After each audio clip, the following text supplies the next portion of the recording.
हाँ तो स्टूडेंट, कैसे हो स्टूडेंट? पिछले लेक्चर में बात कर ली थी अपनों ने किस प्रकार से कार्बोक्सिलिक अम्ल है उसके निर्माण करेंगे। कार्बोक्सिलिक अम्ल के निर्माण में स्टूडेंट अब आपके पास दो विधियां और बची है। फिर अपन इसके बनाने की विधियां यानी रासायनिक अभिक्रिया पढ़ेंगे। अभी दो विधियां बची है जिसमें अपनों को क्या करना है, कार्बोक्सिलिक अम्ल का निर्माण करना है। फर्स्ट कौन सी है स्टूडेंट? दो विधि बची उसमें फर्स्ट बची है आपके 3 नंबर, एल्किल नाइट्राइल द्वारा। एल्किल नाइट्राइल द्वारा नाइट्राइल द्वारा एल्किल नाइट्राइल द्वारा कार्बोक्सिलिक अम्ल कैसे प्राप्त करेंगे? दो, ग्रिग्नार अभिकर्मक द्वारा। ग्रिग्नार अभिकर्मक द्वारा ये बताऊंगा स्टूडेंट, देखते जाइए आप। पहले गिरनियार वाली या एल्किल वाली, गिरनियार वाली देख लीजिए। गिरनियार अभिकर्मक ये होता है RMgX। गिरनियार अभिकर्मक है तो इसकी रिएक्शन CO2 से करवा दो। यहाँ से क्या होगा स्टूडेंट, यहाँ से कार्बन ऑक्सीजन में से ऑक्सीजन की ईएन ज्यादा, ये बॉन्ड टूटता है, ये कार्बन पे पॉजिटिव और ये नेगेटिव चार्ज। यहाँ पर Mg पॉजिटिव चार्ज, ये नेगेटिव चार्ज, तो क्या हो जाएगा RC double bond O। Oxygen oxygen के साथ में MgX आ जाएगा। अब यहाँ से इसका जल अपघटन करवा दो। H2O की प्रेजेंस ले लो, जल अपघटन करवा दो। H पॉजिटिव और OH नेगेटिव में ब्रेक हो जाएगा ये, और क्या प्राप्त हो जाएगा आपको? RC double bond O। तो यहाँ पर H पॉजिटिव तो इसके पास जाएगा और OH नेगेटिव इसके पास जाएगा, ये कार्बोक्सिलिक अम्ल प्राप्त हो जाएगा। एल्किल नाइट्राइल वाइल देखिए, इसमें ये है एल्किल नाइट्राइल। इसकी रिएक्शन अपन करवानी है। सबसे पहले अपन H2 की प्रेजेंस लेते हैं। इसको लिख सकता हूं मैं 2H पॉजिटिव और ऑक्सीजन नेगेटिव आयन। अब यहाँ से इसका बॉन्ड ब्रेक करो। एक बॉन्ड ब्रेक करने के बाद क्या होगा स्टूडेंट, ये अपने को क्या करना है, दो H तो जोड़नी है एक तरफ, एक ऑक्सीजन को एक तरफ। ठीक है। अब देखो स्टूडेंट, ये नेगेटिव चार्ज, ये पॉजिटिव चार्ज, यानी ऑक्सीजन किसकी तरफ जाएगा? कार्बन की तरफ। और H पॉजिटिव किसकी तरफ जाएगा? नाइट्रोजन की तरफ। RC double bond O N, फिर इसके बाद में H2। ठीक है। अब इसका फिर से क्या कर दो, जलापघटन कर दो, H2O कर दो, ब्रेक डाउन कर दो, एमाइड बन गया। H positive OH negative, H positive यहाँ पे आ जाएगा, OH नेगेटिव यहाँ पर आ जाएगा, तो अपने पास क्या प्राप्त हो जाएगा? RC डबल बॉन्ड O, यहाँ पर OH उतार लीजिए। दोनों उतार लीजिए आप। किस प्रकार से ये दोनों करने हैं अपने को, उतार लीजिए।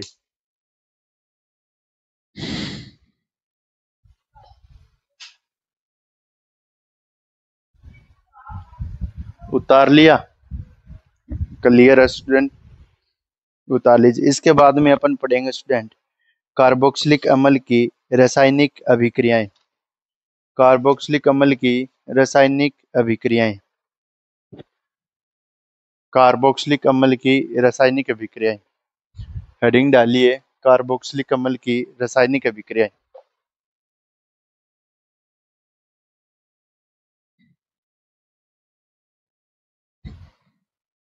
कार्बोक्सिलिक अम्ल की रासायनिक अभिक्रियाएं, नई हेडिंग है, नई सीरीज से। कार्बोक्सिलिक अम्ल की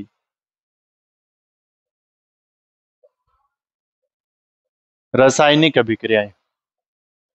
रासायनिक अभिक्रियाएं।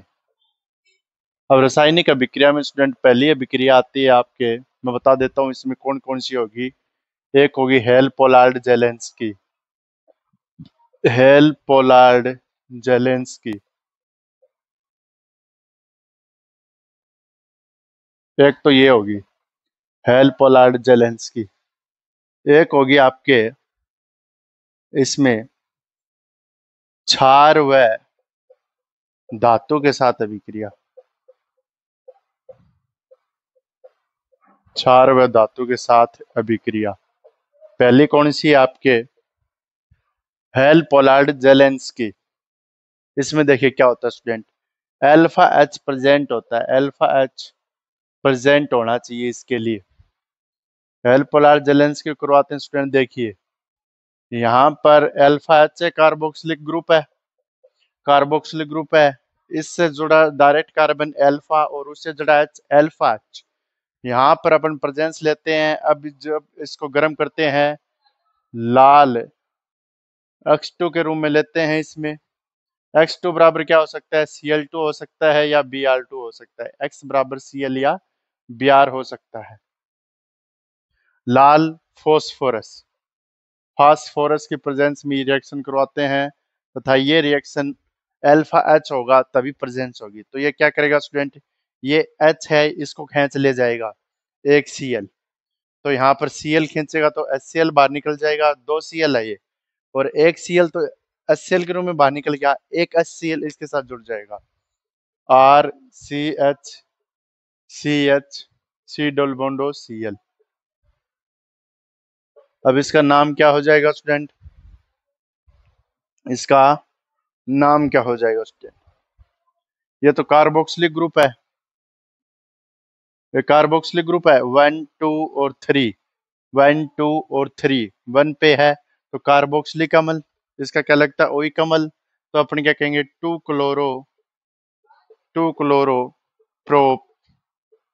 प्रोपेनोइक अम्ल, 2 क्लोरो प्रोपेनोइक अम्ल, ये बन जाएगा। इसमें क्या बन जाएगा, ये उत्पाद, उतार लीजिए। क्षार के साथ अभिक्रिया और करवा देता हूं मैं। यहाँ पर क्या है, सोडियम धातु के साथ अभिक्रिया करे, यही कार्बोक्सिलिक अम्ल सोडियम हाइड्रोक्साइड के साथ अभिक्रिया करे, यहां से वाटर रिलीज हो जाएगा,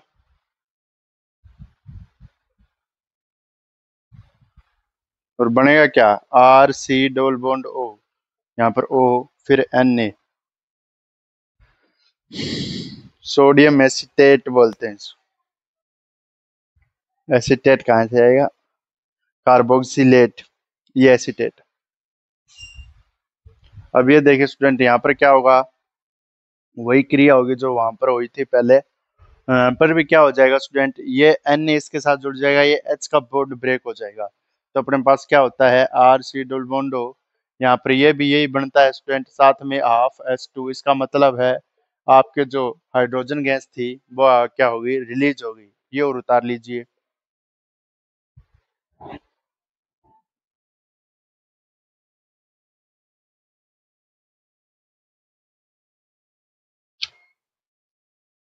ये उतार लीजिए। इसके बाद अपन पढ़ेंगे स्टूडेंट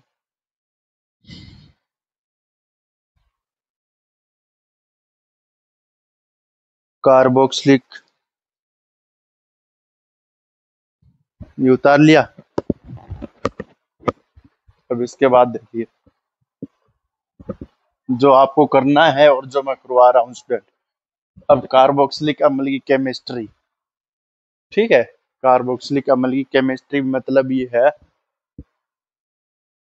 ये कार्बोक्सिलिक अम्ल है, ये कार्बोक्सिलिक अम्ल है, इसमें क्या होता है मैं करवा चुका हूँ, अल्फा एच होता है जो अम्लीय होता है, ठीक है, इसमें कार्बोक्सिलिक अम्ल में अल्फा एच अम्लीय होता है तथा यह रेजोनेंस के द्वारा कार्बोक्सिलेट आयन बनाता है, क्या बनाता है, कार्बोक्सिलेट आयन बनाता है, रेजोनेंस के द्वारा कार्बोक्सिलेट आयन बनाता है, यानी मतलब ये है, ये कार्बोक्सिलिक अम्ल है, इसकी जब अपन जल के साथ अभिक्रिया करवाते हैं तो अपने पास क्या बनता है, एक तो बनता है RCO, यहाँ पर जल के साथ अभिक्रिया करवाने पर एक H इसके पास खींच लिया जाएगा RCO, यहाँ पर ऑक्सीजन नेगेटिव, ये देखो बॉन्ड, ठीक है, प्लस इसमें क्या बनता है साथ में H3O, पहले इस पे ये नहीं लगाते हैं, पहले ये देख लो, ये सांद्रता पद हो जाएगा, ये बनता है carboxylate ion plus hydronium ion बनता है, जब इसका अपन क्या कराते हैं जल के साथ अभिक्रिया करवाते हैं तो कार्बोक्सिलेट आयन जो अनुनाद द्वारा स्थायी, जो अनुनाद द्वारा स्थायी, अनुनाद द्वारा स्थायी, जो अनुनाद द्वारा क्या होता है, स्थायी होता है, ये लिखिए स्टूडेंट, अब इसके बाद में देखिए स्टूडेंट, इसका मैं के इक्विलिब्रियम लिखूं तो कैसे लिखूंगा स्टूडेंट? ये रिएक्टेंट है, ये प्रोडक्ट है, ये सारा कुछ क्या है? प्रोडक्ट का पार्ट। ये क्या है? रिएक्टेंट। के इक्विलिब्रियम क्या होता है? उत्पाद बटे अभिकारक। उत्पाद बटे अभिकारक यानी उत्पाद की सांद्रता और अभिकारक की सांद्रता। के इक्विलिब्रियम लिखूं तो कैसे लिखूंगा? उत्पाद क्या है? वो तो सांद्रता या concentration of carboxylate ion, concentration of H3O positive. साम्यावस्था स्थिरांक है ये के इक्विलिब्रियम।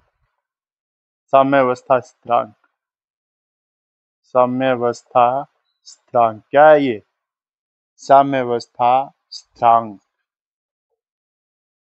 ये प्रोडक्ट के रूप में लिख दिया। अब ये रिएक्टेंट के रूप में लिख दो, RC डबल बॉन्ड O, यहाँ पर OH, यहाँ पर H2O। ठीक है। अब ये स्टूडेंट, ये जो H2O है ये इसके साथ चला जाएगा, क्योंकि अपने को क्या निकालना है? के इक्विलिब्रियंट यानी अम्लता का प्रभाव दर्शा रहे हैं। तो के H2O और अपने पास क्या हो जाएगा बराबर में RC डबल बॉन्ड O, यहाँ पर O नेगेटिव, यहाँ पर H3O पॉजिटिव। नीचे क्या बचेगा? कार्बोक्सिलिक अम्ल बचेगा। ये उतारी स्टूडेंट यहाँ तक।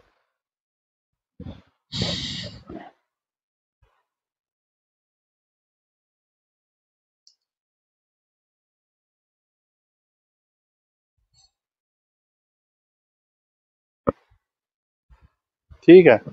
अब इसके बाद हम देखिए, अब इससे आगे स्टेप बता रहा हूँ। अब ये के इक्विलिब्रियम H2 है, ये के इक्विलिब्रियम H2 है, इसको मैं लिख सकता हूँ स्टूडेंट, जो H प्लस आइन देगा तो ये किसके बराबर होता है स्टूडेंट? हम जानते हैं कि नेगेटिव पीएच, हाइड्रोजन हमेशा ऊपर लिखा जाएगा, पीएच है वो negative log H plus ion. यानी अपन इसके क्या कह सकते हैं? H2 को नेगलेक्ट करके, यानी जो पीएच होता है, जो यहाँ पर पावर ऑफ हाइड्रोजन होता है, वो negative log H plus ion. जितना ज्यादा कम वैल्यू होगी उतनी ज्यादा क्या होगी? अम्लीयता। और ये किसके बराबर होता है? K a, negative log H plus ion. इसको ऐसे भी लिख सकते हैं, अगर pH negative log H plus ion के है तो ये के ए इसके बराबर होगा। यानी के ए क्या है यहाँ पर?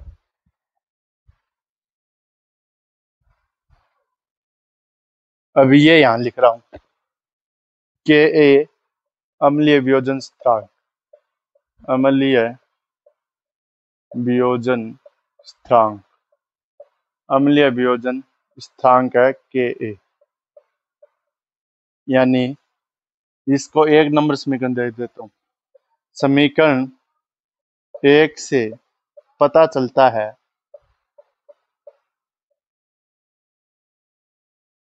जितने कम मान प्राप्त H प्लस के प्राप्त होंगे वह यौगिक उतना ही अम्लीय होगा।